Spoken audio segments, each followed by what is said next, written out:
সোম, তুমি কিছু খাবে? একটা বার্গার দিব? না, আমি কিছু খাবো না আন্টি। সোম, তুমি আমাকে আন্টি কেন ডাকছো? আমি তোমার মা হই, আমাকে মা ডাকবে কেমন? আমি তাকিয়ে থাকি।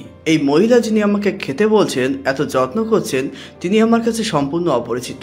তার সাথে আরও একজন আছেন, তার স্বামী। এরা দুজনই বিদেশি দম্পতি। এরা চায় এদের আমি মা বাবা বলে মেনে নিই, কিন্তু আমার ছোট মাথায় ঢোকে না এদের কেন আমি মা বাবা বলে মেনে নেব। এরা তো আমার বাবা মা নয়। ও আচ্ছা, আপনাদের একটু খুলে বলি, আমি সোম। আমাকে নিয়ে যাওয়া হচ্ছে সুদূর প্যারিসে। মিস্টার ও মিসেস জন আমাকে অ্যাডপ্ট করেছেন। সেই হিসেবে আমি তাদের সন্তান এবং এখন থেকে তাদের সাথে আমাকে থাকতে হবে। কিন্তু আমি মন থেকে নিজেকে কোনোভাবে বোঝাতে পারছি না। তিনি যখন আমাকে মা ডাকতে বলেছেন, আমি তখন বিরক্ত হয়ে প্লেনের খোলা জানলা দিয়ে বাইরে তাকিয়ে থাকি। নিচে কেবল সব সবুজ আর সবুজ লাগছে। আমার কেন যেন খুব কষ্ট হচ্ছে, কারণ আমি আমার দেশ ছেড়ে চলে যাচ্ছি। আমার মাতৃভূমি, আমার সব কিছু। আমার মন ভীষণ খারাপ লাগছে, কান্না আসে। আমার ইচ্ছে হচ্ছে এখান থেকে ছুটে পালাই, কিন্তু আমি নিরুপায়। মিসেস জন আবারও আমার কাছে এলেন, আমার মাথায় হাত বুলিয়ে বলেন, সোম বাচ্চা, মন খারাপ করেছে বুঝি? ভেবো না, সব ঠিক হয়ে যাবে। দেখো, তোমার ওখানে গেলে খুব ভালো লাগবে। ওখানে তোমার অনেক বন্ধু পাবে, তাদের সাথে তুমি খেলতে পারবে। ওখানে ভালো স্কুল আছে, সেখানে পড়তে পারবে। ভালো জামা কাপড় এবং ভালো খাবারও পাবে, আর অনেক আনন্দে থাকবে। তুমি এত বিচলিত হচ্ছ কেন? সব ঠিক হয়ে যাবে। আমি এসব চাই না। আমি আমার মাকে চাই, আমার বাড়ি ফিরে যেতে চাই। আচ্ছা, যাবে। এখন আমাদের সাথে চলো। নাও, এটা খাও। মিস জন আমাকে একটি বার্গার দিলেন, সাথে একটি কোক, এবং প্যাকেটে আরও বেশ কিছু খাবার আছে। আমি খাবারগুলো তাকিয়ে থাকি। এখন আমি না চাইতেও কত কত খাবার আমার জন্য, অথচ একসময় আমি এক টুকরো রুটিও পাইনি। আমি হাত বাড়িয়ে একটা বার্গার নেই, সেটাকে খেতে থাকি তৃপ্তি সহ। মিস্টার ও মিসেস জন আমার দিকে তাকিয়ে থাকে। কিছুক্ষণ পর আমার চোখ ঘুমিয়ে বুজে আসে। আমি শেষ একবার বাইরে তাকাই। প্লেন চলছে কিনা তা যেন বোঝাই যাচ্ছে না ভেতরে বসে। মিসেস জন আমার মাথায় হাত বুলিয়ে দেয়। আমি ঘুমিয়ে পড়ি। চোখ খুলে নিজেকে আমি সম্পূর্ণ অপরিচিত একটা জায়গায় আবিষ্কার করি। বিশাল একটা বাড়ি। এত সুন্দর বাড়ি আমি কখনো দেখিনি। এসব বাড়ি আমি কেবল টিভিতে দেখতাম। বাড়িটি দোতলা। আমি তখন নিচতলায় রুমটি দামি দামি ফার্নিচারে সব ভরা। আমি ঘুরে ঘুরে হা হয়ে দেখতে থাকি। এ সময় মিসেস জন এসে আলতো করে আমার গালে হাত বুলিয়ে বলে, হ্যাঁ ডিয়ার, তোমার কি পছন্দ হয়েছে বাড়িটা? বাড়িটা বেশ সুন্দর, কিন্তু আমি মায়ের কাছে যাব। সোম, লিসেন, এই সুন্দর বাড়িটা তোমার। আমার কেন? এটা তো আপনাদের। তুমি এখন থেকে আমাদের সাথে থাকবে। আমি তোমার বাবা আর ইনি তোমার মা। তুমি আমাদের ছেলে, তো এই বাড়িটাও তো আমাদের ছেলের জন্যই। তাহলে বাড়িটা হলো তোমার, কি বলো? কতবার বলবো আমি আপনাদের ছেলে না? আপনারা আমার মা বাবা নন। আচ্ছা আচ্ছা, আমাদের মা বাবা ডাকতে হবে না। তুমি প্লেনে ঘুমিয়ে পড়েছিলে, এক ঘুমে রাতে কভার করে দিয়েছ। একেবারে বাড়ি এসে গেছো। এখন তোমার খিদে লেগেছে, এসো খাবে। আমি খেতে চাই না, আমাকে একা ছেড়ে দিন। মিসেস জন একটু মন খারাপ করলো আমার কথায়। মিস্টার জন মিসেস জনকে টেনে নিয়ে গেল এক পাশে। এসো এসো, ও একটু একা থাকুক। ও তো এত সহজে সবকিছু ভুলতে পারবে না। ওর অতীত ভুলতে পারবে না। আর মাত্র 15 বছর, ছোট্ট একটি বাচ্চা। ওর কাছে এখন মানিয়ে নেওয়াটা অনেক কঠিন হবে। ধীরে ধীরে ঠিক হয়ে যাবে। এসো, ওকে একা ছেড়ে দাও কিছুক্ষণের জন্য। এই বলে তারা দুজনই চলে যান। আমি তাকিয়ে দেখি ডাইনিংয়ে তারা আমার জন্য হরেক রকমের খাবার সাজিয়ে রেখেছেন, যাতে আমার খিদে লাগলে খেতে পারি। রুমের একপাশে নানান রকমের খেলনা রেখেছেন, যাতে খেলতে পারি। আমি একদিন সেদিক তাকিয়ে একটা খেলনা নেড়ে ছেড়ে দেখলাম। কিছুক্ষণ পর বুঝতে পারি আমার খিদে লেগেছে। আমি ডাইনিংয়ের দিকে এগোই ধীরে ধীরে। তারপর অজানা কিছু খাবার নিয়ে খেতে থাকি। খাবারগুলো এত স্বাদ যে আমার মুখে লেগে থাকে। আমার ঠোঁটে অজান্তে হাসি আসে। আমি খাবার খেয়ে নরম সোফায় গিয়ে শুই। আমার কাছে মিস্টার জন আর মিসেস জনকে খারাপ লাগে না। তারা আসলেই ভালো লোক, না হয় আমার মতো অজানা অচেনা একটা ছেলের জন্য এত কিছু করে। আমার খাওয়া, ঘুম, খেলা সব কিছুর ব্যবস্থা করে রেখেছে, কি সুন্দর। আমার চোখ লেগে আসে, আমি বুঝি না এত ঘুম কেন পায় আমার। চোখ খুলে দেখি রাত হয়ে গেছে। এ সময় হঠাৎ সে রুমে আমি আমার বয়সী আরেকটা ছেলেকে ঘোরাফেরা করতে দেখি। ছেলেটির পরনে ময়লা ছেঁড়া শার্ট, চোখে কঠিন দৃষ্টি। সে আমাকে আর চোখে দেখতে থাকে। আমি বুঝতে পারি না এই ছেলেটিকে। এ সময় পিছনে হঠাৎ মিসেস জনকে আসতে দেখি। তিনি বেশ মমতার সাথে ছেলেটিকে কাছে ডেকে বললেন, না, আমি পড়বো না, তোমরা এখান থেকে যাও, আমার চোখের সামনে থেকে যাও। আচ্ছা আচ্ছা, পড়ো না। তবে কি জানো, এই নতুন জামাগুলো কিন্তু বেশ সুন্দর। তুমি না পরলে কিন্তু ওই যে দূরে দাঁড়ানো ভাইয়াটা, তাকে দিয়ে দিব। এখন বলো, তুমি কি চাও? সে তোমার সুন্দর নতুন জামাটা নিয়ে নেক। আবির আমার দিকে তাকায়, তারপর কঠিন দৃষ্টি করে বলে, না, দাও আমার জামা, আমাকে দাও। এবার ঠিক আছে, টেবিলে খাবার দিচ্ছি, খেতে আসো। সোম বাচ্চা, তুমি আসো। সেই কখন খেয়েছো? তোমার বাবা আর আমিও তোমাদের জন্য না খেয়ে বসে আছি। এসো এসো, দেরি করো না। এই বলে মিসেস জন চলে যায়। আমি চুপচাপ টেবিলে গিয়ে বসি। আবির নামের ছেলেটি আমাকে কঠিন চোখে দেখতে থাকে। আমি বসেছি বলে বোধহয় সেও বসতে এগোচ্ছে। আমি বুঝতে পারি আমার মতো ছেলেটিকেও এখানে নিয়ে আসা হয়েছে। খাবার টেবিলে মিসেস জন খাবার বেড়ে দিল। সবাই চুপচাপ খাচ্ছি। খাওয়া শেষে আমাকে আমার রুমে পাঠানো হলো, আর আবিরকে অন্য রুমে। আবিরের রুমে মিস্টার জন গেল, আর আমার রুমে এলো মিসেস জন। তিনি এসে আমাকে পরম যত্নে মাথায় হাত বুলিয়ে ঘুম পাড়াতে লাগলেন। আমি বারবার অবাক হচ্ছি, এই দুজন মানুষ আমাদের কাছে সম্পূর্ণ অপরিচিত। আমরাও তার কাছে সম্পূর্ণ অপরিচিত। দুটি ভিন্ন ভিন্ন দেশ, ভাষা, ধর্মের মানুষ। আমরা তবুও তার সব কিছু উজাড় করে আমাদের ভালোবাসছে, যত্ন করছে। কিন্তু কেন? তাদের কোনো সন্তান নেই। কেন নেই? তারা হয়তো মা বাবা হতে পারবে না, সে কারণেই আমাদের মতো শিশুদের এনে লালন পালন করে। তাদের বয়স 40 থেকে 45 পেরিয়ে গেছে। সন্তান হলে এতদিনে নিশ্চয় হয়ে যেত। যে কারণেই হোক, তাদের জন্য আমার মনের কোণে সফট কর্নার তৈরি হয়ে গেল। মিস্টার জন ও মিসেস জনের জন্য আমার ভেতরে এক ধরনের ভালোবাসা কাজ করতে শুরু করলো। আমি ঘুমিয়ে পড়লাম। পরের দিন সকালবেলা আমার ঘুম ভাঙলো আবিরের চিৎকার চেঁচামেচিতে। আবির ভীষণ রেগে আছে। সে এটা ওটা ভাঙছে আর চিৎকার করছে। মিস্টার জন ও মিসেস জন তাকে শান্ত করার চেষ্টা করছে। আমাকে বিরক্ত করবে না, আমাকে আমার মতো ছেড়ে দাও, আমি চলে যাব। বাবা, তুমি এখানে কিচ্ছু চিনো না। কোথায় যাবে? যেখানে খুশি সেখানে যাব। খবরদার, আমার কাছে তোমরা কেউ আসবে না, আমি না হলে মেরে বসবো। দূরে যাও। মিস্টার জন আর মিসেস জন ঘাবড়ে গেল। তাড়াতাড়ি মিসেস জন এসে আবিরকে জড়িয়ে ধরল। পরম মমতার সাথে আবিরকে গালে চুমু দিতে থাকলো। বুকে জড়িয়ে মাথায় হাত বুলিয়ে এটা সেটা বলে ঘুম পাড়ানোর চেষ্টা করলো। এই যে আমার বাবাটা, কিছু হয়নি, রাগ উঠেছে, সব ঠিক হয়ে যাবে। এসব বলে আবিরের রাগ কমানোর চেষ্টা করলো, কিন্তু আবির কোনোভাবেই থামছে না। আমি আর মিস্টার জন নীরব দর্শকের মতো দাঁড়িয়ে রইলাম ত হয়ে। আমি কেবল ভাবছি, একটা মানুষ সন্তান নেওয়ার জন্য কতটা সন্তান পাগল হতে পারে যে সম্পূর্ণ অপরিচিত অন্যের ছেলেকে এতটা আদর করছে। মিসেস জন অনেক কষ্টের পর আবিরকে ঘুম পাড়াতে সক্ষম হন। আমি চলে আসি আমার রুমে। এভাবেই নীরবে নীরবে আমার দিনগুলি চলে যেতে থাকলো। আমি কিছুটা মিশার চেষ্টা করলাম সবার সাথে, কিন্তু আবির এখনো স্বাভাবিক হচ্ছে না। এক বিকালে আবির হঠাৎ ভীষণ রেগে যায়। তুমি আমাকে ভালোবাসো না মা, আর তুমি আমার মা না, তুমি সোমকে বেশি আদর করো। না বেবি, তোমরা দুজনেই আমার সুইট হার্ট। এসব বলো না, আমি তোমাকে অনেক ভালোবাসি বাচ্চা আমার। খবরদার, আমাকে তোমার বাচ্চা বলবে না, ফাজিল মহিলা। আমাকে ছোবে না, যাও এখান থেকে। আবির খুব রেগে গিয়ে সব ভাঙতে থাকে। মিস্টার জন আর মিসেস জন দৌড়ে আবিরকে জড়িয়ে ধরে থামানোর চেষ্টা করে, কিন্তু আবির থামে না। অনেকক্ষণ পর আবির ধীরে ধীরে চুপ হয়ে যায়। কাউকে কিছু না বলে একপাশে গিয়ে চুপ করে বসে থাকে। আমরা বুঝতে পারি আবির এখানে মানাতে পারছে না। এছাড়াও তার মেন্টালি সমস্যাও আছে, যার কারণে সে রেগে গেলে নর্মাল থাকে না। রাগ কমলে সে আবার আগের অবস্থায় চলে আসে এবং একদম চুপচাপ হয়ে যায়। মিসেস জন এটা অনেক আগেই বুঝেছে। সেও আবিরকে বোঝানোর চেষ্টা করে, ঠিক করার চেষ্টা করে, কিন্তু পারে না। একটু পর আবিরও রুমে যায়। মিসেস জন তার পিছু পিছু যায়। আবির ঘুমালে তিনি তার মাথায় হাত বুলিয়ে দেন।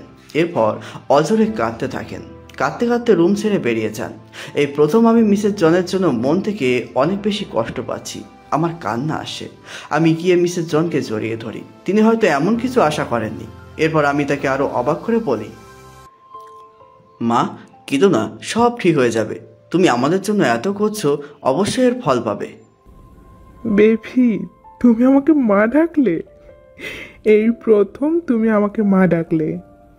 তুমি জানো এই মা ডাক শোনার জন্য আমি কতটা পাগল হয়েছিলাম?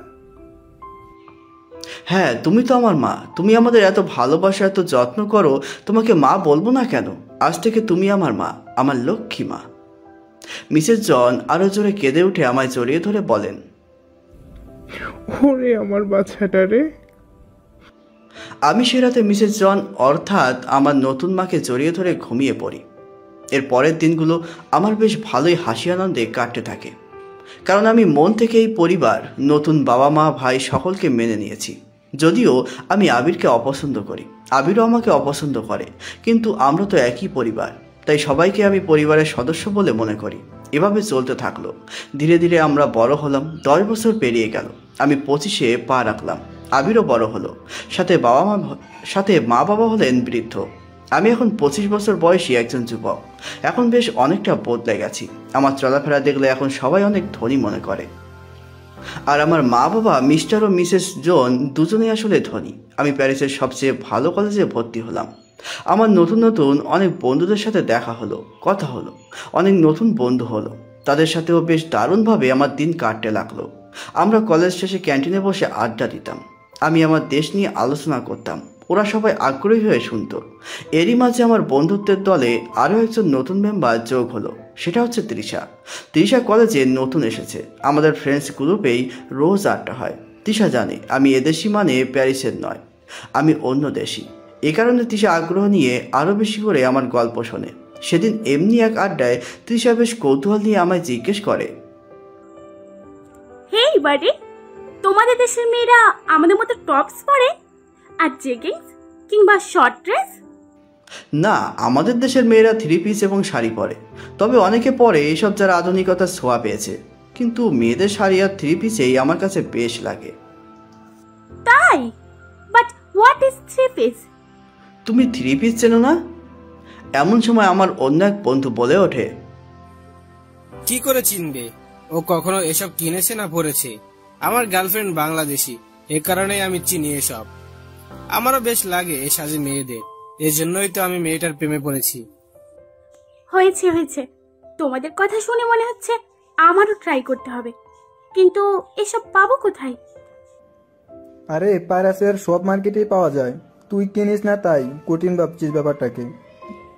আচ্ছা, কলেজের বেল বাজলো, চল কলেজে যাই। আমরা সবাই কলেজে ক্লাসে ঢুকি। ক্লাসের ফাঁকে ফাঁকে তৃষা আমাকে দেখতে থাকে। ক্লাস শেষে আমি যখন বাড়ির জন্য হাঁটছি তখন কলেজ রোডে তৃষা দৌড়ে আসে। হেই, জাস্ট স্টপ। তুমি? কি হলো, এত দৌড়ে দৌড়ে হাঁপাতে হাঁপাতে কেন আসছো? কোনো আর্জেন্ট? না, তেমন আর্জেন্ট নয়, but I want to talk to you. আমার সাথে কথা বলতে চাও? কি কথা? আমি আসলে বাংলাদেশের সম্পর্কে অনেক আগ্রহী, তাই তোমার কাছ থেকে কিছু তথ্য নিতে চাই। সে দেশে আমার কিছু বন্ধু বান্ধব আছে। আমি ওহ বলি। এরপর তৃষাকে আমাদের দেশের সম্পর্কে টুকটাক তথ্য জানাই। তৃষা মুগ্ধ হয়ে শোনে, সেসব নোট করে। এভাবে বেশ কদিন চলতে থাকে। আমাদের মাঝে বেশ ভালো বন্ধুত্ব হয়ে যায়। একদিন দুজনে কলেজ রোড ধরে কথা বলছিলাম। সেদিন কলেজে ছুটি হয়ে গেছিল। শেষ দুটি প্রাণী কেবল আমরাই ছিলাম, কারণ কলেজের সবাই চলে যাওয়ার পরও আমরা দুজন আড্ডা দিচ্ছিলাম। হঠাৎ ঝুপঝুপ করে অঝোর ধারায় বৃষ্টি হতে থাকে। তৃষা কেঁদে ওঠে। আমি অবাক হই। বাঙালি মেয়েরা বৃষ্টি দেখলে খুশিতে নেচে ওঠে, বৃষ্টিতে ভিজে ময়ূরের মতো নাচতে থাকে, ফটো তোলে, গান গায় বৃষ্টিতে ভিজে কত কি করে। কিন্তু এই মেয়ে উল্টো ভয় পাচ্ছে কেন? বিদেশিনী বলে কি? আমি পরিস্থিতি স্বাভাবিক করার জন্য বললাম, আরে এ তো সামান্য বৃষ্টি, এত ভয় পাওয়ার কি আছে? I hate rain. আমি বৃষ্টিকে ঘৃণা করি। আমি অবাক হয়ে যাই, এই মেয়ে বলে কি? হঠাৎ জোরে জোরে বৃষ্টি পড়তে থাকে। তিশা ভয় পেয়ে আমাকে জাপড়ে ধরে। আমি মুহূর্তে বোকা বনে যাই। হেসকা টানে ওকে নিয়ে তাড়াতাড়ি এদিক সেদিক চেয়ে কলেজের একটা খোলা রুমে দৌড় দেই। রুমটা অন্ধকার হয়ে আছে। তিশা বেশ ভয় পাচ্ছে, বোঝাই যাচ্ছে। সোম, তুমি আছো? হ্যাঁ আছে তো। তোমার ফোনে চার্জ আছে? আমার ফোনের ব্যাটারি লো। তোমার ফোনের টর্চ লাইট জ্বালাও, তাহলে তোমার ভয় কাটবে রুমে আলো এলে। না, আমার ফোনেও চার্জ নেই তেমন, তবে হালকা আলো চলবে, তাও অল্প কিছুক্ষণ। সেটাই জ্বালাও। আচ্ছা। তৃষা টর্চ লাইট জ্বালায়। সে ভিজে একাকার হয়ে আছে। আমার শার্টও ভিজে জবজবে হয়ে আছে। আমি কি করব বুঝি না। আমি না হয় ছেলের মানুষ, পাল্টাতে পারবো, কিন্তু তৃষা, যদিও আমার পাল্টানো ঠিক না, তবুও যদি পাল্টাতে হয় আমি পাল্টাতে পারবো, কিন্তু ও তো পারবে না। আমার অলরেডি কাশি শুরু হয়ে গেছে, কারণ আমার ঠান্ডার অ্যালার্জি আছে। তোমার কি অ্যালার্জি আছে? এত কাশছো যে? হ্যাঁ। শার্ট খুলে ফেলো, ভিজে কাপড়ে আরো বেশি ঠান্ডা লাগবে। আমি না হয় খুললাম, কিন্তু তুমি কি করে ভেজা কাপড়ে থাকবে? আশেপাশে তো কিছু নেই। আশেপাশে কি থাকবে? তুমি কি আশা করো কেউ আমার জন্য এখানে জমা রেখে যাবে আগে থেকে? আরে না, বিষয়টা তেমন না। আচ্ছা যাই হোক, আমি একটা ব্যবস্থা করতে পারি তোমার জন্য আপাতত। আর যে বৃষ্টি পড়ছে এবং সব যেভাবে অন্ধকার হয়ে আছে, তাতে এই সময় আর এখান থেকে বেরোনো যাবে না। এখানেই থাকতে হবে আমাদের। তাই আপাতত থাকার মতো ব্যবস্থা এবং পরিবেশ নিজেদের করে নিতে হবে। এসো। আমি জানলার পর্দাগুলো খুলে নিলাম। তারপর তৃষার দিকে এগিয়ে গিয়ে বললাম, তৃষা, এই নাও। হেই, এটা নিয়ে আমি কি করব? তোমার কাপড়ের ব্যবস্থা করি। মানে তুমি মজা করছো আমার সাথে?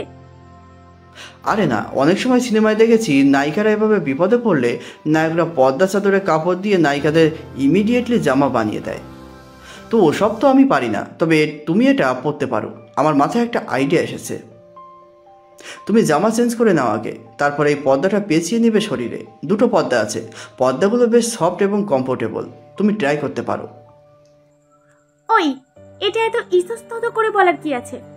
ইউ মিন নাইটি যেভাবে পরে সেভাবে পরবো, রাইট?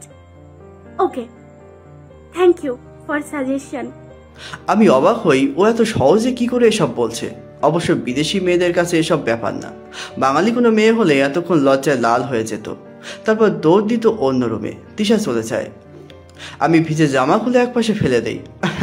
প্যান্ট তো আর খোলা যায় না, ভিজেটা পরেই দাঁড়াই। এ সময় হঠাৎ তৃষা রুমে ঢুকে চেঞ্জ করে। আমি হা হয়ে থাকি। তৃষা পর্দাটা নাইটির মতো করে পড়েছে। বুকের ওপরের পাশটা খালি, বুক থেকে হাঁটু পর্যন্ত পর্দাটা কভার হয়েছে। এর বেশি চাইলেও সে বড় করতে পারতো না। হাঁটুর নিচে তৃষার ধপধপে পাটা উকি মারছে। বুকের খালি পাশটা সাদা ধপধপ করছে। তৃষাকে অন্যরকম লাগছে দেখতে। অন্যরকম সৌন্দর্য যেন ভর করেছে ওর ওপর।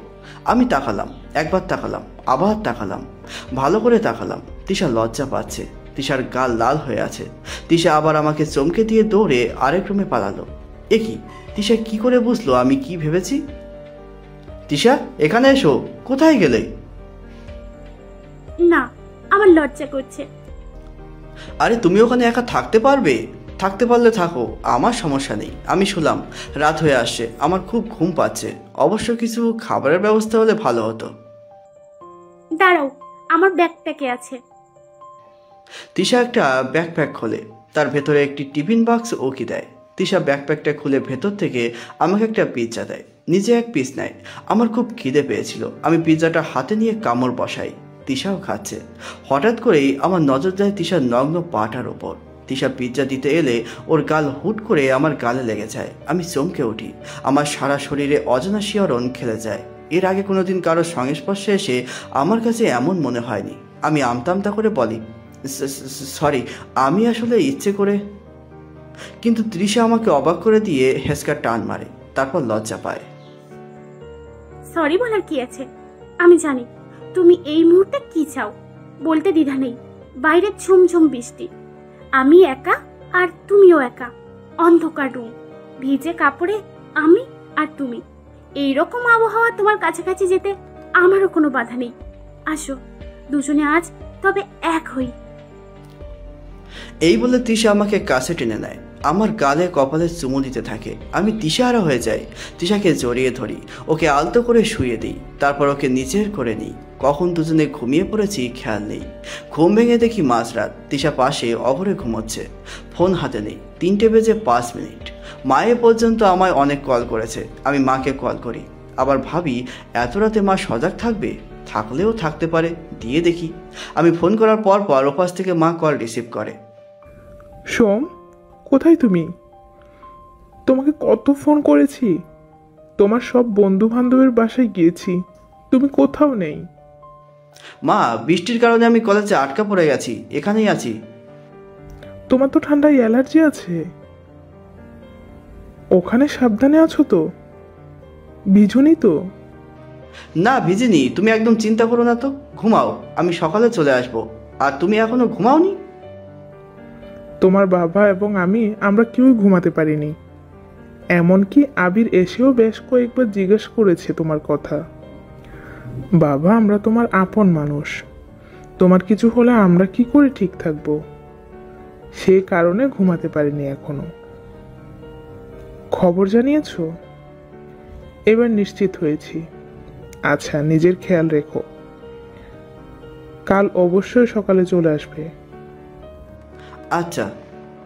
পরের দিন সকালে আমি বাড়ি ফিরে আসি। তিশার বাসায় চলে যায়। এরই মাঝে তিশার আর আমার সম্পর্ক আরও ঘনিষ্ঠ হতে থাকে। আমরা একে অপরকে ভীষণ করে চাইতে থাকি। কিন্তু হঠাৎ করেই আমার অতীত মনে পড়ে যায়। আমার আসল মা ভাই বোনের কথা মনে পড়ে যায়। আমার মনে হয় তাদেরকে আমার খুঁজতে হবে, তাদের কাছে যেতে হবে। আমি নিজেকে সামলাতে পারি না। এসব কারণে টেনশনে থাকায় তিশার সাথে আমার সম্পর্ক খারাপ হতে থাকে এবং এটি বোধহয় আমাদের সম্পর্কের কাল হয়ে দাঁড়ালো। কিন্তু এর কিছুদিন পর আমার আর তিশার সাথে সমস্ত সম্পর্ক শেষ হয়ে যায়। আমি আমার অতীত ভুলতে পারি না। তিশা চলে যাওয়ার পর একাকিত্ব ভর করে। আমার চারপাশে নতুন মা বাবা, আবির, বন্ধু বান্ধব সব আছে, তবুও আমি যেন একা, ভীষণ একা। আমার মনে পড়ে যায় 10 বছর আগের এক রাতের কথা, আমার প্রাণের ভাইকে হারানোর কথা। আসুন একটু অতীত গিয়ে জেনে আসি, কেন আমি এখানে এলাম, আমি কোথায় ছিলাম, আসলে কি আমার পরিচয়, জানবেন না? আসুন জানাই আপনাদের। আমাদের পরিবারে আমার মা, বাবা, 2 বোন, এক বড় ভাই আর আমি ছিলাম কেবল।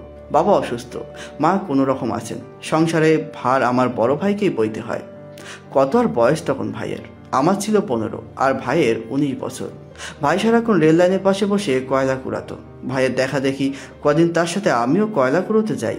2 ভাই মিলে আনন্দে কয়লা কুড়াতাম, আর কয়লা বিক্রির টাকা ঘরে এনে দিলে মা খুশি হয়ে তা দিয়ে কোনোভাবে সংসার চালাতো। কিন্তু আমরা মনে মনে সবাই বেশ সুখী ছিলাম। ভাইয়ের সাথে হঠাৎ একদিন কয়লা কুড়াচ্ছিলাম।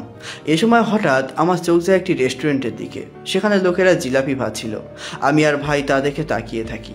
ভাই জিজ্ঞেস করে, কি রে, ওভাবে কি দেখছিস? ভাই, আমার এই জিলাপি খেতে ইচ্ছে করছে। তাই? আচ্ছা, আমি টাকা জোগাড় করি, তারপর তোকে জিলেবি খাওয়াবো। এখন চল কাজে যাই, না হলে টাকা আসবে না, আর টাকা না আসলে জিলেবি খেতে পাবো না। চল। কাজ শেষ করে 2 ভাই ঘরের জন্য দুধ কিনে ঘরে ফিরলাম। কি রে, দুধ কোথায় পেলি? অত জানতে হবে না তোমার। জাল করে সবাইকে এনে খাওয়াতো, সাথে পাকা আম কচলে খুব মজা করে খাবো। আচ্ছা। ইয়ে, আমরা দুধ খাবো? মা, এতদিন তো স্টেশনে কাজ করেছি, কিন্তু আজ আমাকে নতুন স্টেশনে যেতে হবে। সেখানে নতুন কাজ হয়েছে, কয়লা টোকানোর থেকে ভালো কাজ। কি কাজ? ভারী মাল উঠাতে হবে, অবশ্য টাকা ভালো দেবে। সে ঠিক আছে, কিন্তু অত দূরে নতুন স্টেশন যাবি? মনটা কেমন কেমন করছে শুনে। বাবা, তুই কোথায় যাবি, কোথায় থাকবি, একা একা কি করবি, কিছুই তো জানা হবে না। আরে ভাইয়ার সাথে আমি যাব তো। ভাইয়া একা যাবে কেন? কি, তুই কেন যাবি? তোর ভাই তো কাজে যাবেন। তো যাক, আমিও কাজ করব। ভাইকে ছাড়া আমি কোনোদিন একা থেকেছি? না না ছোটু, তোর যেতে হবে না। এতদিন থাকিসনি, এখন থাকতে হবে। আর সারা জীবন কি আমি তোর সাথে থাকবো নাকি? হ্যাঁ, সারা জীবন তুমি আমার সাথে থাকবে। দূর, তোরা দুইটাই পাগল। তোদের পাগলের পাগলামও শুনি না। উঠি, যাই আমি। ইনু, আমার ঘরে পান দিয়ে যাস তো। জি বাবা, দিচ্ছি। যাও তুমি, আচ্ছা ভাই, তোমরা যেখানে যাবে ওখানে পুতুল বেচে? হ্যাঁ বেচে তো, তোর জন্যই আনবো। আচ্ছা বেশ বেশ। আচ্ছা আমিও উঠি, যাই বাবার পান দিয়ে আসি। ও দাদা, আমিও যাব তোমার সাথে। আরে সোম, পাগলামো করিস না তো, তুই ওইসব বোঝা টানতে পারবি না, খুব কষ্ট হবে। হ্যাঁ সোম, তুই ছোট মানুষ, তুই ওসব পারবি? তাই দাঁড়াও দেখাই তোমাদের। এই বলে আমি ভারী একটা চেয়ার, একটা ভারী পানির পাতিল উঠাই। এবার বলো, আমি ছোট, কিছু পারি না? না, তুই অনেক বড় হয়ে গেছিস, যা বেগ গোছা, তোকেও সাথে করে নিয়ে যাব। ইয়ে, আমিও যাব যাব। রাতের খাবার শেষে আমরা বিশ্রাম নেই। সে রাতেই আমার দুভাই বিদায় নিয়ে রওনা হই। মায়ের চোখ টলটল করছে। মা কেন জানি বারবার আমাদের দুভাইকে জড়িয়ে ধরছে আর অঝরে কাছে। বাবা ভারী কি মানুষ, তেমন কিছু বলছে না, তবে তারও খারাপ লাগছে, তা পরিষ্কার বোঝা যাচ্ছে।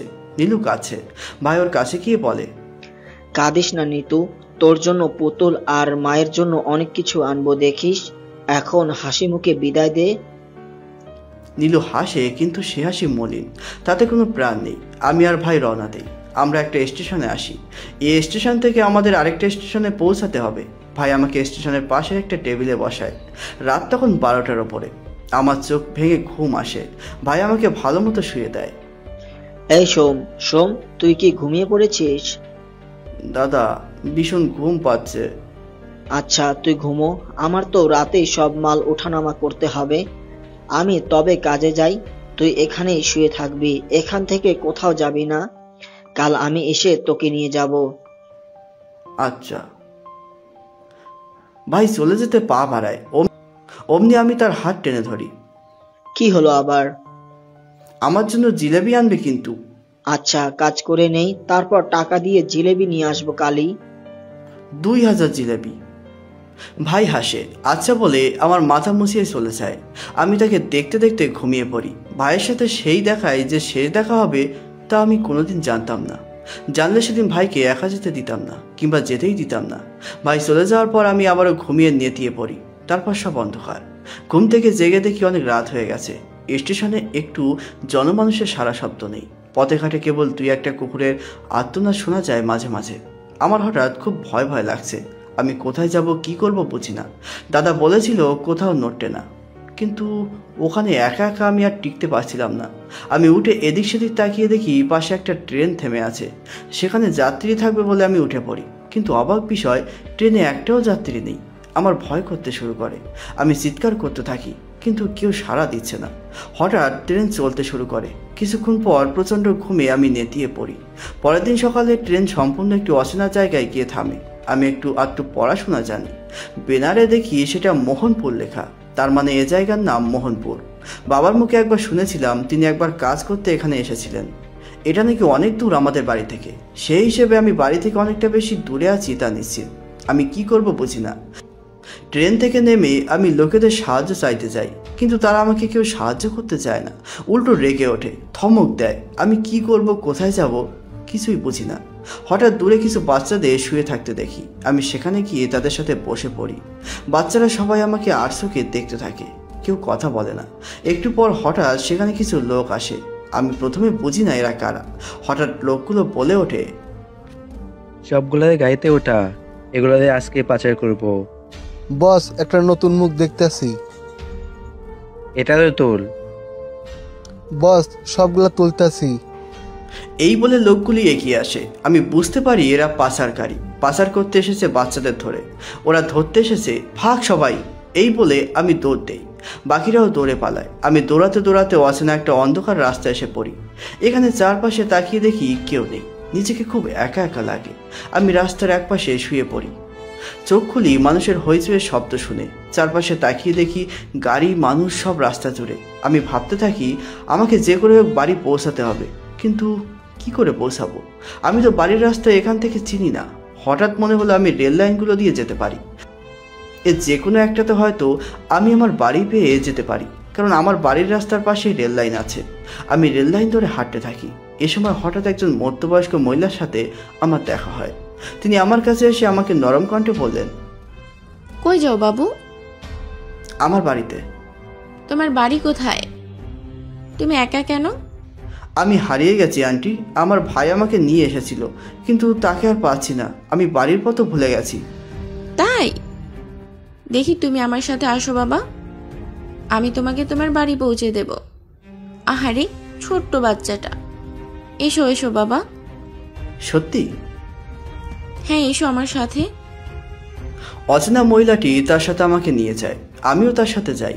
তিনি বাড়িতে নিয়ে গিয়ে আমার সামনে কিছু খাবার দেন। নাও বাবা, এই রুটিগুলো খাও, সাথে কলাটাও নাও, মজা লাগবে। আমার খুব খিদে পেয়েছিল, আমি কলাগুলো নিয়ে খেতে থাকি। এ সময় হঠাৎ সেখানে একটি লোক আসে। নূর, নূর কই? আসতে বলো, শুনতে পাবে। এই ছেলেটার কথাই বলছো? হ্যাঁ হ্যাঁ, এই ছেলেই। দেখি একে এক ফাঁকে আমার কাছে নিয়ে আসো তো, পরীক্ষা করে দেখবো সব ঠিকঠাক আছে কিনা, চলবে কিনা। আচ্ছা, তুমি পাশের রুমে যাও, আমি আনছি। লোকটিকে পাশের রুমে পাঠানো হয়। এর কিছুক্ষণ পর মহিলাটি আমাকে ডাকে। সোমো, বাবা এখানে আসো তো, এই আঙ্কেলটা কি এনেছে তোমার জন্য। কি? এসো এসো, তুমি এসো। আমি কাছে যাই। লোকটা আমাকে কাছে ডেকে হাত দিয়ে সব চেক করতে থাকে, আমাকে ঘুরিয়ে ঘুরিয়ে দেখতে থাকে। লোকটাকে কেন যেন আমার কাছে ভালো লাগছে না, এমন কেন করছে। কিছুক্ষণ পর লোকটা আমাকে ছেড়ে দেয়। আমি পাশের রুমে যাই। হঠাৎ আমি সেই মহিলার লোকটির কথা শুনি। কি পছন্দ হয়েছে? হ্যাঁ, একদম ঠিকঠাক আছে, এরকম জিনিসই তো চেয়েছিলাম। তোমার বুদ্ধি আছে হে নূর। দেখতে হবে না কে আমি? আমার ময়না। এই বলে লোকটা মহিলাকে হেঁচকা টানে বুকে জড়িয়ে নেয়, তারপর তাকে চুমু দেয়। আমি ছোটে হলেও বুঝতে পারি এই দুইজন মহিলা ও ভদ্রলোক এরা কেউই সুবিধার নয়, এবং আমি এখানে থাকলে স্পষ্ট বিপদে পড়ব। আমাকে এখান থেকে যে করে হোক পালাতে হবে। লোকটা আমাকে নিয়ে কি করতে চাইছে? না, এখানে থাকলে বিপদ আসতে পারে যে কোনো মুহূর্তে। এখান থেকে বেরোনোর উপায় খুঁজতে হবে, কিন্তু কি করে? আমি এদিক সেদিক তাকাই, দেখি তারা দুজনে রুমে ঢুকে দরজা বন্ধ করে দিয়েছে। আমি সুযোগটা কাজে লাগাই। আমি যে রুমে দাঁড়িয়ে আছি তার দরজা খুলে আমি ভোর দৌড় দেই। তারা টেরও পায় না। দৌড়াতে দৌড়াতে আমি রাস্তায় চলে আসি। রাস্তায় এসে হুট করে পড়ে যাই। যেখানে সে থামি সেখানে একটা ব্রিজ আছে, আশেপাশে লোকজনের চলাফেরাও ভালো আছে। আমার হঠাৎ মায়ের কথা খুব মনে পড়ে।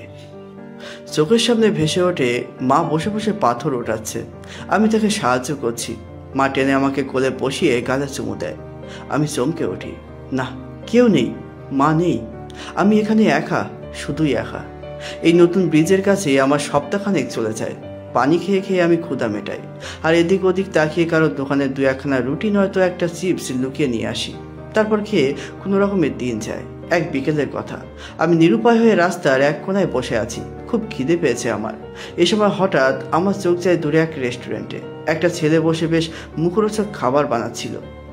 ভাইয়ার আমার যখন খিদে পেত এবং আমরা কাউকে খেতে দেখতাম, আমরা সেটা নকল করতাম এবং ক্ষুধা মেটাতাম কাল্পনিকভাবে। এই মুহূর্তেও আমি ঠিক তাই করলাম। আমি লোকটিকে নকল করছিলাম। যে যেভাবে খাবার খাচ্ছিল আমিও সেভাবেই খাওয়ার ভঙ্গিমা করলাম। বেশ কয়েকবার এরকম করার পর হঠাৎ আমি লোকটার নজরে পড়ি। লোকটি খাবার খেয়ে বাইরে আসে, তারপর আমার কাছে আসে। এই যে খোকা, তোমার কি সমস্যা? আমার খুব খিদে লেগেছে, কিন্তু টাকা নেই। তাই এসো, আমি খাবার খাবো। কিন্তু তুমি আবার ওই পচা আঙ্কেলের মতো আমাকে কোথাও ধরে নিয়ে যাবে না তো? লোকটি আমার কথা শুনে কিছুক্ষণ হা হয়ে থাকে, তারপর স্বাভাবিক হয়ে বলে, না তুমি এসো, এসো আমার সাথে। আমি লোকটির সাথে রেস্টুরেন্টে যাই। তিনি খাবার অর্ডার করে আমাকে খেতে দেন। আমি গপ গপিয়ে নিমেষেই তা খেয়ে ফেলি। লোকটি আমাকে দেখতে থাকে। খাওয়ার শেষে জিজ্ঞেস করে, কি হয়েছে এবার বলো তো? আমি কেঁদে দেই। আমি আমার মার কাছে যেতে চাই, কিন্তু আমি হারিয়ে গেছি। আমাকে আমার মায়ের কাছে দিয়ে আসো প্লিজ। আচ্ছা নিব, তুমি আমার সাথে এসো। যাব না। কেন, তোমার মা খুঁজবে না? বাড়ি যাবে না? হ্যাঁ যাব, কিন্তু এরকম কয়েকজন বলে পরে তারা আমাকে নিয়ে যেতে চায় তাদের সাথে। তুমিও যদি এরকম করো। আরে না বোকা, এসো। আমার কেমন জানি লোকটাকে ভরসা হলো। আমি তার পেছন পেছন চললাম। লোকটি আমাকে নিয়ে পুলিশ স্টেশনে গেল। আচ্ছা, তোমার বাড়ি কোথায়? গোবিন্দপুর। এই আবার কেমন জায়গা? এমন নামে এদেশেও আছে তা তো জানি না। স্যার, ছেলেটা একদম একা, যেভাবে হোক একটা ব্যবস্থা করেন। আচ্ছা, তোমার জেলার নাম বলো। আমি সেটা জানি না। এভাবে কি খোঁজা যায়? আচ্ছা তাও দেখছি, তুমি বসো এখানে। এরপর পুলিশ অনেক খোঁজাখুঁজি করে, কিন্তু কোথাও আমার বাবা মা, পরিবার, গ্রাম বা কোনো কিছুই খুঁজে পায় না। এরপর তারা আমাকে অনাথ আশ্রমে পাঠিয়ে দেয়। 3 মাস আমাকে সেখানে থাকতে হয়। 3 মাস পর আমার কাছে মিসেস লতা বেগম নামে এক মহিলা দেখা করতে আসে। আমি তখন অনাথ আশ্রমের একটি চেয়ারে তার মুখোমুখি বসে আছি। তিনি বলেন, আমরা 3 মাস ধরে তোমার বাবা মাকে খুঁজছি, কিন্তু কোনো খোঁজ পাইনি। এরপর আমরা নিউজ পেপারে তোমার হারানো বিজ্ঞপ্তি প্রকাশ করি। সেই নিউজ পেপারটা যেটা প্রতিদিন 1.5 কোটি মানুষ পড়ে থাকে, কিন্তু কোনো লাভ হয়নি। আমার বাড়ি এখান থেকে অনেক দূরে। আমি আমার মায়ের কাছে যেতে চাই, ভাইয়ের কাছে যেতে চাই। আমরা অনেক চেষ্টা করেছি, খোঁজ করেছি, এখন অপেক্ষা করে আর লাভ নেই। তোমাকে প্যারিসের এক কাপেলের কাছে পাঠানো হবে। সেখানে তুমি অনেক ভালো থাকবে, অনেক ভালো খাবার পাবে, আরামে থাকবে। আমি চুপচাপ মাথা নাড়াই, কারণ এছাড়া আমার কাছে উপায় নেই। লতা বেগম তার সাথে আমাকে নিয়ে যায়। একটা রুমে ঢোকার পর দেখি সেখানে আমার মতো অনেক ছোট ছোট ছেলেমেয়েরা বসে গেছে খাবার টেবিলে। লতা বেগম আমাকে বলে, তুমি এখানে বসো সোম, বাচ্চারা সবাই বসো। আমি তার কথা শুনে ধীরে ধীরে বসে পড়ি। সবাই আমাকে দেখতে থাকে। বাচ্চারা, তোমরা কি জানো ইংরেজিতে কাউকে কিভাবে স্বাগতম জানাতে হয় বা কথা শুরু করতে হয়? না। আচ্ছা, আমি শিখিয়ে দিচ্ছি, শোনো। কাউকে দেখলে প্রথমে বলবে হ্যালো, হাউ আর ইউ, মানে ওহে তুমি কেমন আছো। তারপর আবার যখন স্বাগতম জানাবে বলবে হেই, ওয়েলকাম টু হিয়ার, অর্থ আপনাকে এখানে স্বাগতম। কি হলো, কেউ ইংরেজিতে জিজ্ঞেস করলে পারবে না? লতা বেগমের কথা শুনে সকল বাচ্চারা একসাথে বলে পারবো। লতা বেগম তখন সবাইকে কিভাবে ইংরেজিতে কথা বলতে হবে এবং আচরণ ঠিক রাখতে হবে তা শেখায়। এরপর আমাকে প্যারিসে পাঠানো হয়। সেখানকার দম্পতি মিস্টার ও মিসেস জন আমাকে তাদের অনেক আপন করে নেন, আমাকে নিজের সন্তানের মতো বড় করেন। আমি আমার আপনজনদের হারিয়ে এখানে নতুন করে মা, বাবা, ভাই পাই। তাদের ভালোবাসা যেন আমাকে পূর্ণ করে দিয়েছে, সাথে তিশার ভালোবাসা। কিন্তু তিশার ভালোবাসা পাওয়ার ভাগ্য বেশি দিন হয়নি আমার। এক বিকালে আমার কলেজের সব বন্ধুরা মিলে আড্ডা দিচ্ছি। এরপর কথা শেষ হলে সকলে প্রায় চলে যায়। তখন যারা নামের আমার এক বান্ধবীকে বসেছিল, তার সাথে আমি আমার পুরনো কথা বলছিলাম। কি রে সোম, তোর মন খারাপ খুব? বাবা মাকে মনে পড়ছে রে খুব। বাবা মাকে মানি? আন্টি আঙ্কেল তোর বাবা মা নন? না, ওনারা আমাকে অ্যাডপ্ট করেছেন। আমার আসল বাবা মা বাংলাদেশে, তাদের খুঁজে বের করতে হবে আমাকে। মন খারাপ করিস না, নিশ্চিত পেয়ে যাবে তাদের। এই বলে সেদিন যারা আমাকে জড়িয়ে ধরে সান্ত্বনা দেয়, ঠিক এ সময় তিশা এসে ওঠে। এ কি কি চলছে এসব? যারা লজ্জা পেয়ে আমাকে ছেড়ে দেয়। আমি চমকে উঠে বলি, তিশা তোমাকে বোঝাচ্ছি আমি। কি বোঝাবে তুমি আমাকে? আমি যা বোঝার বুঝে গিয়েছি। তুমি এতটা নিচে নামতে পারলে? তুমি এতদিন আমাকে ধোঁকা দিয়েছো, আর এদিকে এই মেয়েটার সাথে। ছি ছি ছি ছি। আরে পাগল হয়ে গেছো নাকি? কি বলো এসব? ও আমার বান্ধবী শুধুমাত্র। তাই? তাহলে জড়িয়ে ধরেছো যে সেটা? আর আমি পাগল, তাই না? হ্যাঁ, এখন তো আমাকে পাগলই মনে হবে। আরে তুমি বলার সুযোগ তো দেবে, কথা না শুনেই চেঁচাচ্ছ। আর কি সুযোগ দেব? যথেষ্ট সুযোগ দিয়েছি, আর নয়। তোমার কোনো কথা আমি শুনতে চাচ্ছি না।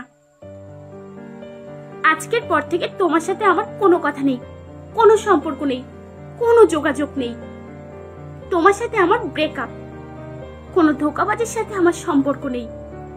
তিশা শোনো শোনো, আরে শোনো। চুপ, আমার পিছু পিছু আর আসবি না। এই বলে তিশা চলে যায়। এরপর আমি অনেক চেষ্টা করি, কিন্তু তিশা কোনোভাবেই আমার কথা শুনতে চায় না। আমার সবকিছু কেমন যেন হয়ে যায়, আমার পুরো পৃথিবী থমকে যায়। আমার হঠাৎ বাবা মায়ের কথা খুব মনে পড়ে। আমার মনে হয় আমাকে তাদের খুঁজে বের করতে হবে, বের করতেই হবে। না, যথেষ্ট হয়েছে, আর হাত গুটিয়ে বসে থাকলে চলবে না। আমি মিসেস জনের কাছে যাই। মা। কি রে, কিছু বলবে? মা, আমি আসলে তোমাকে কিছু বলতে চাই, কিন্তু তুমি হার্ট হবে এভাবে বলতে পারছি না। না, বলো, সমস্যা নেই। আমি সব কিছুর জন্য রেডি থাকি অলওয়েজ। তুমি বলো। মা, আমি আসলে বাংলাদেশে যেতে চাই, বাবা মাকে, আমার পরিবারকে খোঁজার জন্য। যদি তুমি অনুমতি দাও তবে। মিসেস জন আমার কথা শুনে কিছুক্ষণ থমকে থাকে। আমি বুঝতে পারি তিনি কষ্ট পাচ্ছেন। এ ভয়ে আমি বলতে চাইনি, কিন্তু বলতে তো হবে। আমি তো আমার পরিবারকে ছাড়া থাকতে পারছি না। অনেকক্ষণ পর মিসেস জন স্বাভাবিক থাকার চেষ্টা করে বলে, আচ্ছা যাও, এটা ইতস্তত করে বলার কিছু নেই। তুমি কষ্ট পাচ্ছ মা? কেন? আমি ছেড়ে চলে যাব বলে? এমন তো কতজন ছেড়ে যায়। তোমার আগে যাদের নিজের সন্তান হিসেবে রেখেছি তারাও ছেড়ে চলে গেছে। আমি অভ্যস্ত আছি, সমস্যা নেই। মা, আমি তোমাকে খুব ভালোবাসি। তোমাদের ঋণ আমি কখনো শোধ করতে পারবো না। আমি যখন একা ছিলাম তখন তুমি আর মিস্টার জনই আমাকে আপন করে নিয়েছো। সম্পূর্ণ অপরিচিত একটা অন্য ছেলেকে নিজের ছেলের মতো বড় করেছো। এত আদর, এত ভালোবাসা পাওয়ার যোগ্য আমি কিনা তা জানি না, কিন্তু তোমরা যা করেছো তার জন্য অনেক ধন্যবাদ। আমি বাংলাদেশ গেলেও তোমাদের ভুলবো না কখনো, কারণ আমি বুঝি নিঃসন্তান বলে তুমি কতটা কষ্ট পাচ্ছ। তুমি আর বাবা কষ্ট পাও তা আমি চাই না। নিঃসন্তান মানে তুমি আর বাবা কখনো মা বাবা হতে পারবে না বলেই তো আমাকে আমার মতো অসহায়দের অ্যাডপ্ট করে নিজের সন্তানের মতো বড় করেছো, আমাদের নতুন জীবন দিয়েছো। মা, তোমার তুলনা নেই। না বেবি, তুমি ভুল জানো। আমি নিঃসন্তান নই। আমরা চাইলেই বাবা মা হতে পারি, সেই অ্যাবিলিটি পুরোপুরিভাবে আছে আমাদের। কি বলো মা? তবে যে তোমরা এত চাইল্ডকে অ্যাডপ্ট করেছো, আমি তো ভেবেছি তোমরা বাবা মা হতে পারবে না, তাই বোধহয়। না ডিয়ার, এমন কিছু নয়।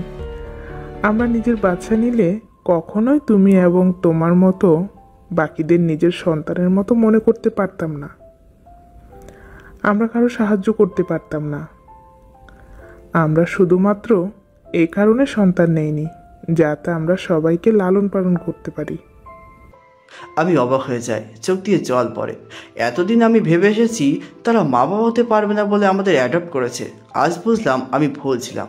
আমার চোখ বেয়ে জল পড়ছে। মায়ের প্রতি নতুন করে শ্রদ্ধায় আমার মাথা নুয়ে আসে। মাকে জড়িয়ে ধরি। মা, ইউ আর বেস্ট।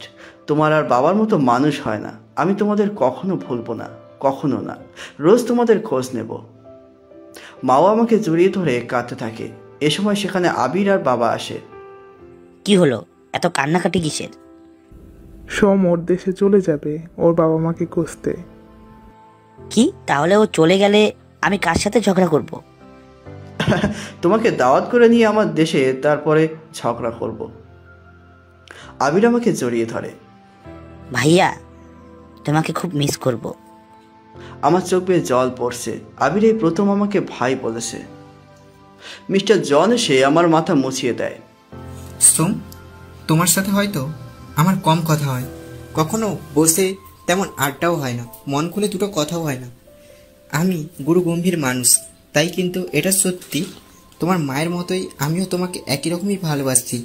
তুমি জীবনে অনেক ভালো থেকো, তোমার বাবা মাকে খোঁজো, তবে তুমি আজীবন আমার সন্তান হয়ে থাকবে ইনশাআল্লাহ। বাবা, আমি তোমাদের সবাইকে খুব মিস করব বলে আমি বাবাকে জড়িয়ে ধরি। আমি ব্যাকপ্যাকে নিজের কিছু জিনিসপত্র গুছিয়ে নিই। তারপর মিস্টার জন, মিসেস জন আর আবিরের সাথে তোলা হাসিমাখা ফটোটা হাতে নিয়ে তাকিয়ে থাকি। আমরা কত সুখী পরিবার। ওরা সবাই আমাকে কত ভালোবাসে, অথচ তবু আমাকে চলে যেতে হচ্ছে। আমার চোখ বেয়ে জল পড়ছে।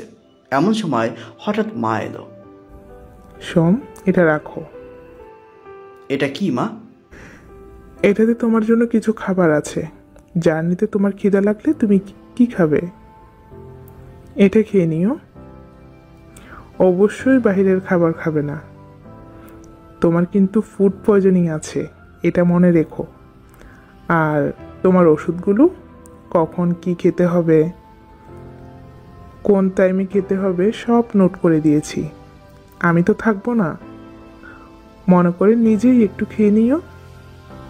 আর তোমার টয়লেট এবং কিছু রেগুলার ইউজের জিনিস ভুলে রেখে গেছো, সেসবও প্যাক করে দিয়েছি। নিজের খেয়াল রেখো কেমন? আর ওখানে গিয়ে কিন্তু রেগুলার আমাকে ভিডিও কল দিবে, ঠিক আছে? আর তোমার বাবা মাকে খুঁজে পাও, দোয়া করি। কিন্তু ওখানে গিয়ে আবার আমাদের ভুলে যেও না যেন, তাহলে কিন্তু তোমায় আমি ক্ষমা করব না। আমি মাকে শক্ত করে জড়িয়ে ধরি। মা, তুমি এত মায়া করলে আমি কি করে তোমায় ছেড়ে যাবো বলো তো? তুমি আমাকে এত ভালোবাসো কেন? মায়েরা সব সময় তার সন্তানকে ভালোবাসে, তোমাদের জন্যই তো আমাদের বেঁচে থাকা। আচ্ছা মা, তবে আসছি। মা আমাকে জড়িয়ে ধরে কাঁদছেন, তিনি ভীষণ ভীষণ কাঁদছেন, আমাকে শক্ত করে জড়িয়ে ধরেছেন। এ সময় মিস্টার জন এসে মাকে কাছে টেনে নিয়ে বলেন, কাঁদছ কেন তুমি? না, আরে ওটা তো জন্মভূমি, ও যাবে না, ওর মা বাবাকে খুঁজবে না। যাবে তো, কিন্তু আমার যে ওকে হারানোর ব্যথা সহ্য হচ্ছে না।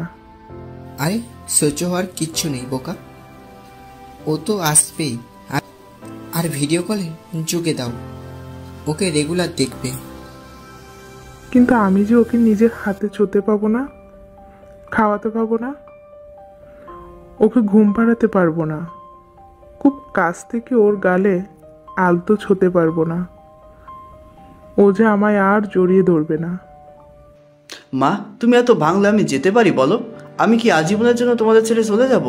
আবার তো নিশ্চয়ই আসবো। আচ্ছা আয় তাহলে। আমি মাকে জড়িয়ে কপালে চুমু দিই, ব্যাগটা উঠিয়ে বাইরে বেরোই।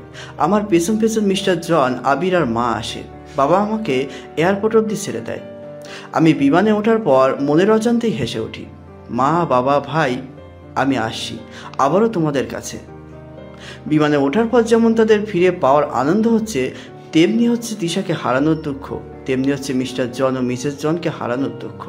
মায়া জিনিসটা খুব খারাপ, একবার কারো মায়ায় পড়ে গেলে ছাড়া যায় না। যেমন আমি ওদের মায়া ছাড়তে পারছি না।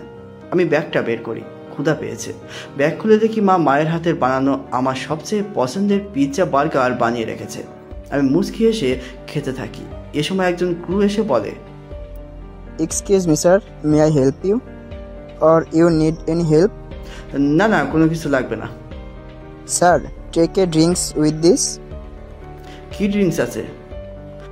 Sir, what's one you need? আচ্ছা, আমাকে একটা কোকা কোলা দিন।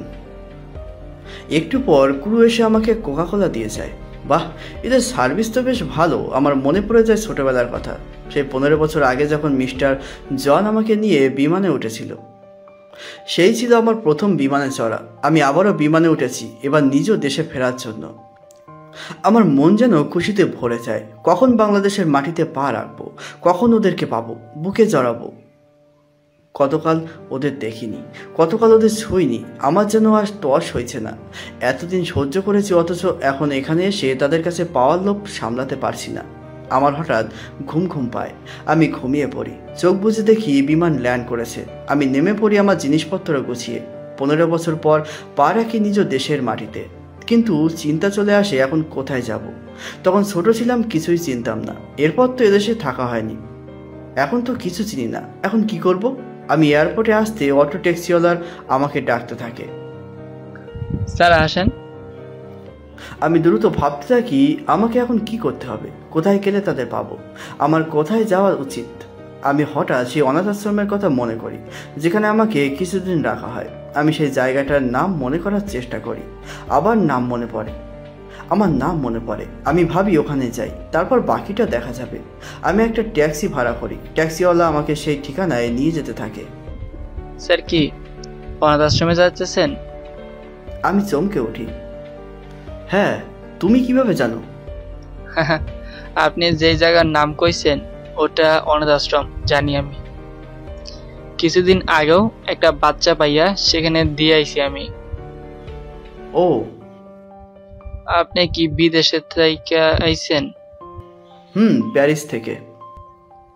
এত দূর থেকে এইখানে অনাথ আশ্রমে কেন আইছেন ভাবতে অবাক লাগতেছে। আমার মা বাবাকে খুঁজতে। মানে আপনি না ওই দেশের, তাইলে আপনার বাবা আমারে এনে খুঁজছেন মানে? ছোটবেলায় আমি হারিয়ে গেছিলাম, বুঝেছো? বড় ভাইয়ের সাথে বেরিয়েছিলাম। স্টেশনে ঘুমিয়ে পড়ায় ভাই আমাকে রেখে কাজে যায়, বলেছিল এখানে থাকতে। ভাই এসে পরের দিন সকালে আমার সাথে করে নিয়ে যাবে। কিন্তু ভাই আর আসে না কেন জানি, আমি একা হয়ে যাই। তারপর ওখান থেকে ওখানে গড়াগড়ি খেতে শেষে এক প্যারিসি দম্পতি আমাকে অ্যাডপ্ট করে। কি নেই স্যার? অ্যাডপ্ট অ্যাডপ্ট অ্যাডপ্ট মানে পালন, মানে আমাকে এবং আমার মতো অনেককেই তারা লালন পালন করে এবং খুবই যত্ন করে। মোট কথা, সুবিধা বঞ্চিত শিশুকে তারা সকল সুবিধা দেয় এবং তাদের সুস্থ পরিবেশে বড় করে। আমার কখনো মনেই হয়নি আমি পালক। আমাকে তারা এতটা ভালোবেসেছে, নিজের মা বাবাও হয়তো বাসে না, বলার মতো না। এরকম মানুষও আছে স্যার? আপনার পালক বা মা তো খুবই ভালো তাইলে। হ্যাঁ, খুব ভালো। আর আছে এমন অনেক মানুষ আছে বলেই পৃথিবী এত সুন্দর, না হলে মানুষ এখনো গান গাইতো না, হাসতো না, প্রেমে পড়তো না। বা আপনি তো স্যার খুব সুন্দর কইরা কথা কন। আপনার লগে কথা কইয়া মনটা খুশি হইয়া গেল। আমারও অনেক বছর পর নিজের দেশের মানুষের সাথে কথা বলে ভালো লাগলো। এই বলে আমি ব্যাকপ্যাকটা খুললাম। খিদে পেয়েছে খুব। মার দেওয়া টিফিন এখনো বেশ অনেকটা রয়েছে। আমি বের করে একটা স্যান্ডউইচ ট্যাক্সিওয়ালার দিকে এগিয়ে পড়লাম। নিন, এটা খান। আমি কেন খামু স্যার? এটা আপনার। ছি, কি সব বলো? আমার বলে তুমি খেতে পারবে না, আরেকজন খাবে, একই জায়গায় আরেকজন তাকিয়ে থাকবে। স্যার, এমন কইরা কেউ কোনোদিন বলে নাই, বা এই পর্যন্ত যত মানুষ আমার গাড়ি দিয়ে আইসে গেছে কেউ আমারে খাইতে সাথে নাই। আপনারে সারে কি যে কমু বুঝতেছি না। কিছু বলতে হবে না, তুমি গাড়িটা থামাও, দুজনে মিলে খেয়ে নিই। ট্যাক্সিওয়ালা গাড়ি থামায়। আমরা গাড়ি থেকে নামি। একটা কাঁচা রাস্তা দিয়ে গাড়িটা চলছিল, সবুজ ঘাসে ভরা চারপাশটা। আমি সেখানে বসি। আহা, কি শান্তি! নিজ দেশে সবুজের ছোঁয়া যেন নিমেষেই মনের সব অস্থিরতা দূর করে দেয়। তারপর দুজনে মিলে খেয়ে নিই। তারপর আবার গাড়ি চলতে থাকে। টানা 2 ঘন্টার পর সেই অনাথ আশ্রমের সামনে সে গাড়ি থামে। স্যার, আয়সা পড়ছি। এই নাও তোমার ভাড়া। না স্যার, এখন ভাড়া দিয়েন না। কেন? স্যার, আপনার মতো মানুষ আমি দেখি নাই, তাই আমি ঠিক করছি সারা জীবন তো ভাড়াই নিলাম। এবার যতক্ষণ আপনার বাবা মারে খুঁজে না পান ততক্ষণ আমি আপনারে আমার ট্যাক্সিতে লইয়া আপনার দরকারি সব জায়গায় যাবো। আপনার বাবা মারে খুঁজে বের করবো। বাহ, ভালো লাগলো, কিন্তু তোমার সমস্যা হবে না? না স্যার, হইব না। আর হইলেও আমার সমস্যা নাই। আমি শ্রদ্ধা ভরে লোকটার দিকে তাকাই। ভালো মানুষ এখনো আছে, এই ট্যাক্সিওয়ালার মতো, মিস্টার ও মিসেস জনের মতো। আমি আর কথা না বাড়িয়ে ট্যাক্সিওয়ালাকে সাথে নিয়ে সে অনাথ আশ্রমে প্রবেশ করি। সেখানে আমি সেই লতা বেগমকে দেখতে পাই। তিনি একটা চেয়ারে বসে আছেন, কিছু বাচ্চাদের ট্রেন করছেন। আমি আবারও তাকালাম।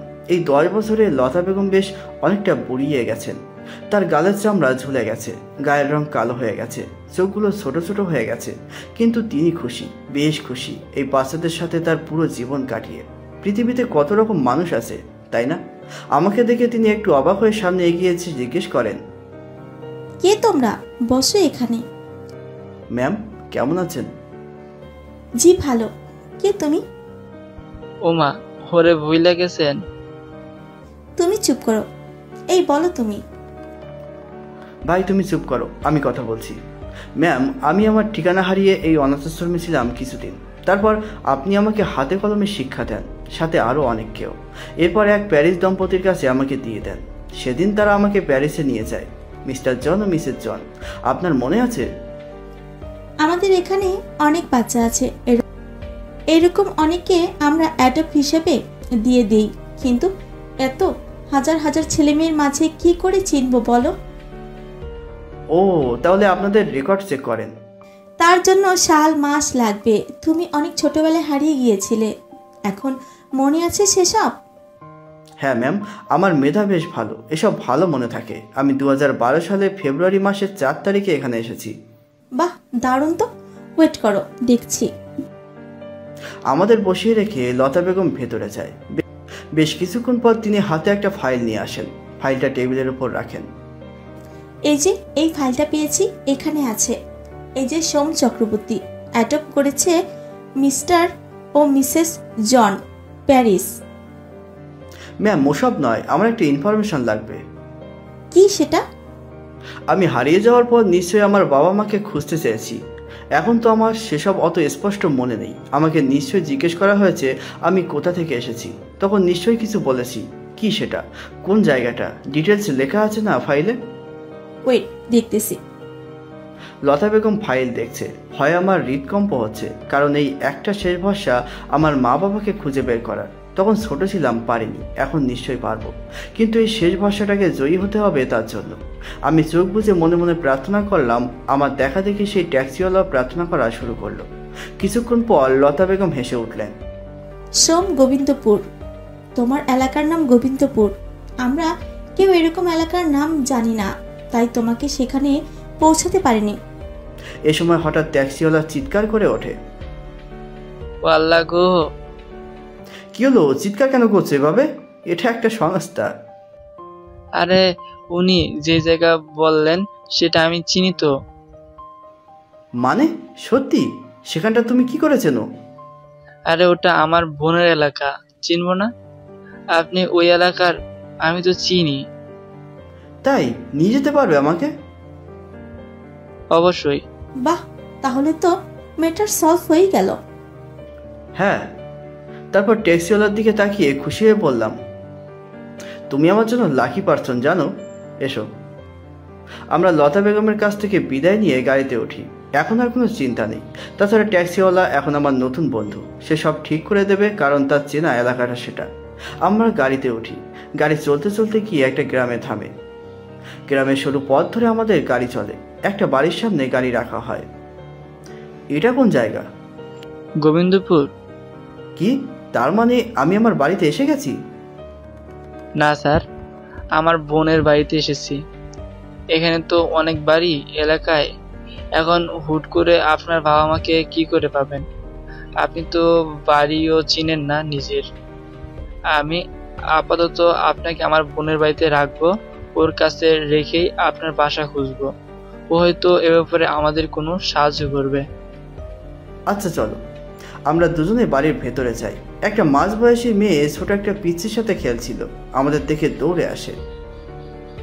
এই কি ভাইয়া, তুমি হঠাৎ কিছু না বলে যে? হ্যাঁ, আসার কথা ছিল না এই সময়। এ ভাই বিপদে পড়ছে। তাই? কি বিপদ? ও এক গ্রামেরই, কিন্তু সেই ছোটবেলায় হারিয়ে যায়। এখন তার গ্রামের নাম খুঁজে বের করা হয়েছে, কিন্তু সে জানে না কোন বাড়ি তার। ভেতরে এসো, বসে কথা বলি। না না আপু, এখন আর যাবো না। আপনি কেবল আমাদের একটু সাহায্য করুন। বলো, কিভাবে সাহায্য করব? আমার বাবার নাম রফিকুল ইসলাম। এই নামের কাউকে বের করে দিতে পারবেন? তাহলেই হবে।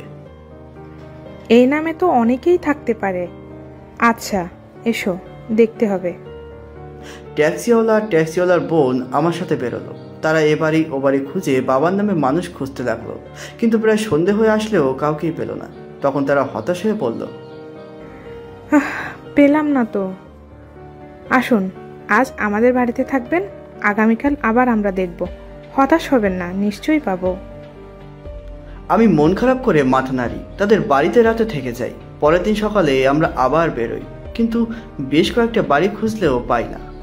হঠাৎ আমার মন কুটাকে, ওরা এই গ্রাম ছেড়ে চলে যায়নি তো? হয়তোবা আমাকে হারিয়ে সহ্য করতে না পেরে সবাই গ্রাম ছেড়ে চলে গেছে। আমরা হাঁটছি। একজন বৃদ্ধা মহিলাকে সামনের দিকে এগিয়ে আসতে দেখছি। চুলগুলো প্রায় পেকে সাদা হয়ে গেছে, গালের চামড়া ঝুলে গেছে। লাল পাড় কালো একটা আধমালা শাড়ি পরা সে, সাথে আরেকটি মেয়ে আছে, 19-20 হবে। এদের দেখে হঠাৎ মনে কেমন যেন একটা লাগলো। আমি এগিয়ে যাচ্ছি। এই সময় ট্যাক্সিওয়ালার বোন উত্তেজিত হয়ে বলল, চাচি, ও চাচি, আপনি রফিক চাচার বউ না? হ্যাঁ, কিন্তু তুমি কিটা? আমি এই গ্রামেরই বউ, গ্রামের ও মাথায় থাকি। কিন্তু তুমি আমারে চেনো কেমনে? লোকের কাছ থেকে জিজ্ঞেস করতে করতে এসেছি। এত তাড়া কেন? কোন দরকার? এবার আমি এগিয়ে যাই। গিয়ে নরম কণ্ঠে মহিলাটির দিকে তাকিয়ে বলি, রফিক সাহেব, ওনার কজন ছেলে জানেন? 2 ছেলে 1 মেয়ে। নাম কি ছিল তাদের? সোম। মা সোম বলে বাকিটা উচ্চারণ করার আগেই আমি তাকে জড়িয়ে ধরি। মা, তুমি আমাকে চিনতে পারোনি? চিনতে পারোনি মানে? কে তুমি? মা, আমি তোমার সোম। সেই ছোটবেলায় ভাইয়ের সাথে হারিয়ে গেছিলাম। ভাই জিলেবি আনবে বলে কাজে গেছিল, তারপর আর তার দেখা পাইনি। তারপর এখান থেকে ওখানে ঘুরে ঘুরে কোথায় চলে গেছি। যাই হোক, 10 বছর পর আমি তোমাদের দেখতে পেলাম মা। মা আমাকে জড়িয়ে ধরে কান্না করে, আমিও কান্না করি। তারপর বলি, আমার ছোট বোনটা কই মা? সেই 19-20 বয়সের মেয়েটা এগিয়ে এসে আমাকে জড়িয়ে ধরে। ভাইয়া।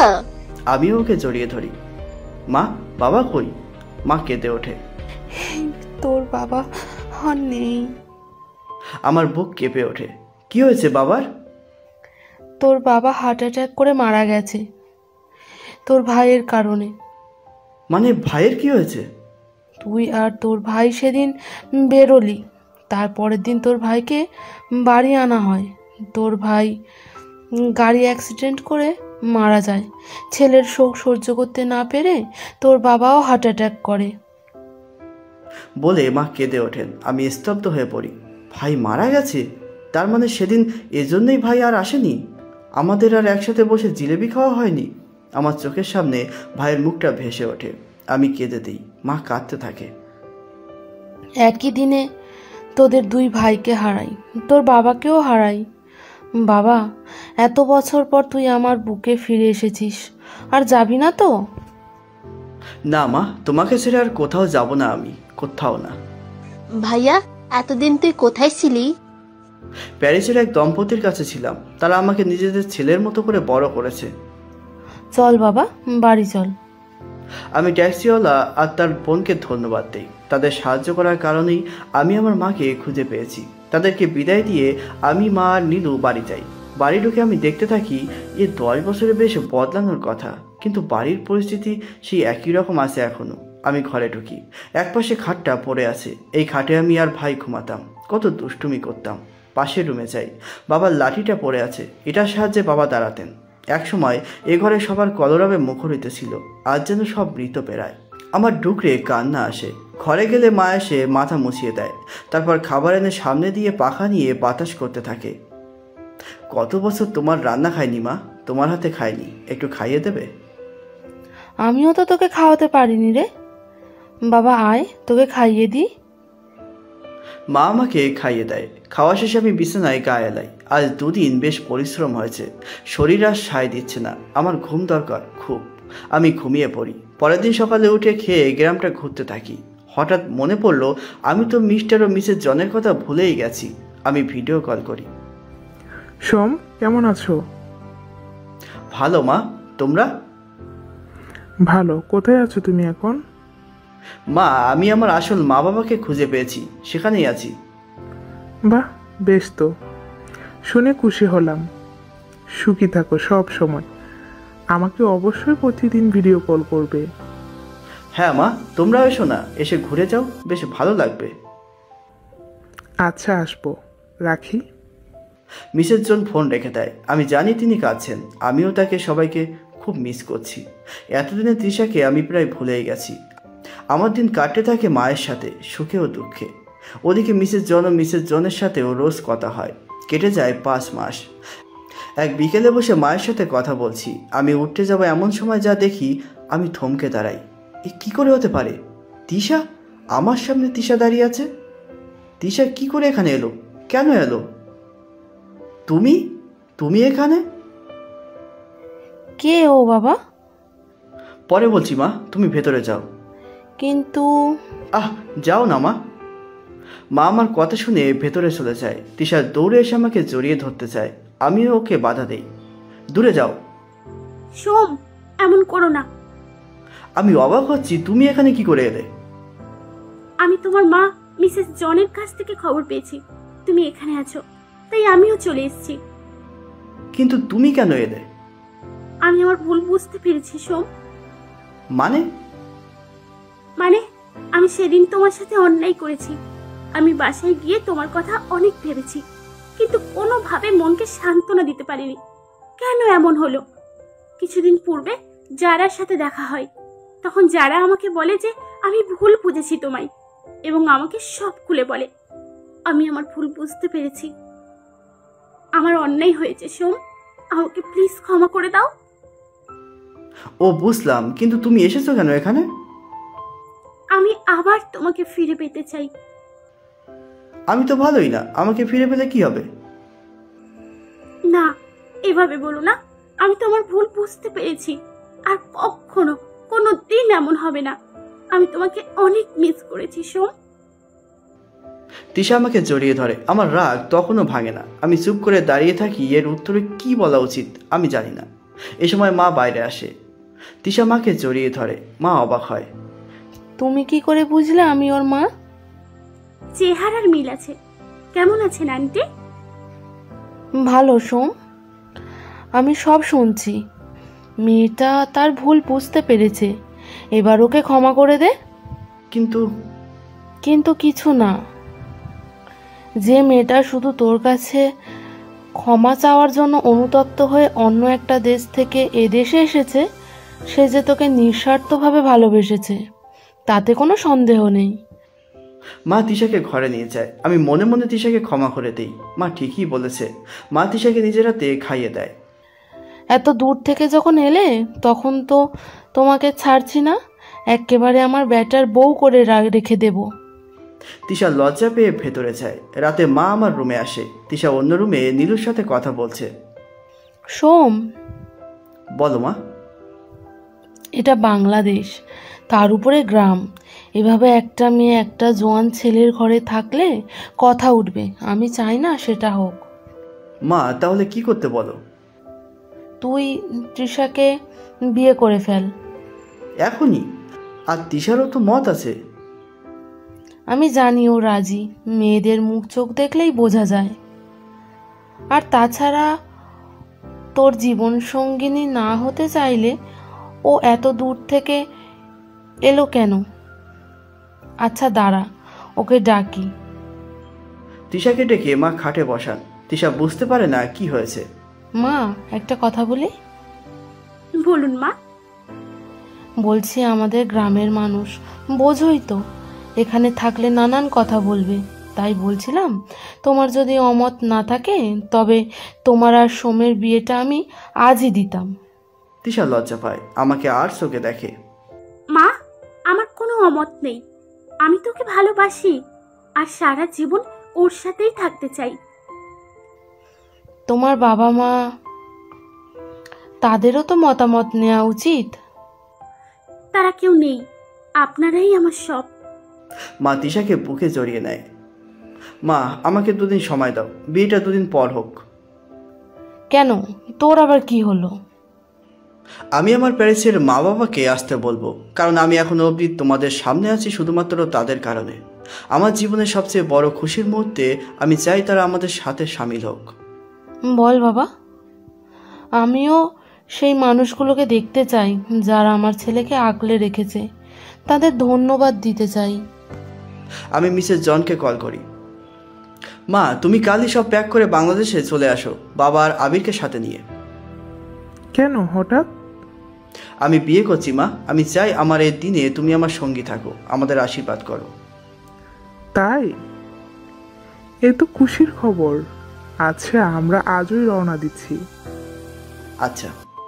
আমার খুশিতে মন ভরে যায়। মিসেস জন ও মিস্টার জন রওনা দেয়। বাড়িতে আমরা সব কেনাকাটা অ্যারেঞ্জমেন্ট করতে থাকি। পরের দিন রাতে মিস্টার জন আর মিসেস জন বাড়িতে এসে পৌঁছায়। আমাকে জড়িয়ে ধরেন তিনি। তারপর মা তাদের মধ্যে বেশ কথা হয়। আমার খুব ভালো লাগছে। আমার আপন মা, পালক মা, বাবা, ভাই, বোন, তিশা সবাই একসাথে। কত সুন্দর। খুশিতে যেন মন ভরে যাচ্ছে। সেদিন রাতে আমাদের বিয়ে হয়। মিসেস জন দুষ্টুমি করে তিশাকে বলে, নাও আমার সম্বল, তোমাকে দিয়ে দিলাম। একে দেখে রাখার দায়িত্ব এখন তোমার। চিন্তা করবেন না মা, আমি ওকে খুব করে আগলে রাখবো। আমাদের বাসর ঘরে পাঠানো হয়। তিশা ঘোমটা দিয়ে বসে আছে। আমি কাছে গিয়ে বসি। শেষমেশ আমার বউ হয়েই এলে। হ্যাঁ, তোমাকে জ্বালানো বাকি তো। সারা জীবন তোমায় জ্বালাবো না? তাই আমাকে জ্বালাবে, তাই না? বলে আমি তিশাকে জড়িয়ে ধরি। তিশা দৌড়ে পালায়। আমাদের বিয়ে 3 বছর। একটা ফুটফুটে ছেলে হয়েছে। আর মিস্টার জন ও মিসেস জনও এখন আমাদের সাথেই থাকেন। আলহামদুলিল্লাহ, এখন সবাই বেশ আছি। অভাব শুধু আমার ভাইটার।